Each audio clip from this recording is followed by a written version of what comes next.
ciidanka xoogga dalka Soomaaliyeed ayaa ku guuleystay in ay xiraan biyo-mareenadii kooxda Al-Shabaab ay burburiyeen ee deegaanka Janaale ee gobolka Shabeellaha Hoose. Maleeshiyaadka argagixisada Al-Shabaab ayaa burburiyay kanaaladii biyo-mareenada ahaa ee deegaanka Janaale ee degmada Qoryoole ee gobolka Shabeellaha Hoose ka hor inta aanu dhicin howlgalkii looga itaal roonaaday ee ciidanka xoogga dalka ay kula wareegeen deegaanka Janaale ee gobolka Shabeellaha Hoose. Intaa kadib ciidamada xoogga dalka Soomaaliyeed ayaa bilaabay howlgallo looga hortagayo dhibaatada ka dhalan karta biyaha webiga Shabeelle oo kooxda Al-Shabaab ay burburiyeen dhammaan kanaaladii biyo xireenada si ay magaalada uga dhigaan mid go'doonsan isla markaana ay shacabku uga barakacaan.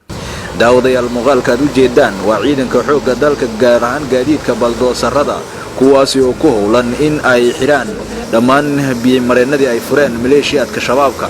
taliyaha ciidanka dhulka xoogga dalka Soomaaliyeed Sarreeye Guute Cabdixamiid Maxamed Dirir ayaa la kulmay odayaasha iyo waxgaradka deegaanka Janaale ee gobolka Shabeellaha Hoose isagoona kala hadlay wada shaqaynta iyo isdhexgalka ciidamada iyo shacab. taliyaha ayaa shacabka Soomaaliyeed ee deegaanka Janaale ku dhiirigeliyay in ay soo saartaan wax soo saarka beeraha oo eeba ku maneystay deegaanka Janaale iyo deegaanada hoostaga. ciidanka xoogga dalka Soomaaliyeed ayaa wada dadaalo shacabka Soomaaliyeed loogu gurmanayo taas uu hogaaminayo taliyaha ciidanka dhulka Sarreeye Guute Cabdixamiid Maxamed Dirir. Maxamed Cali Sibriye, warbaahinta qaranka, Muqdisho.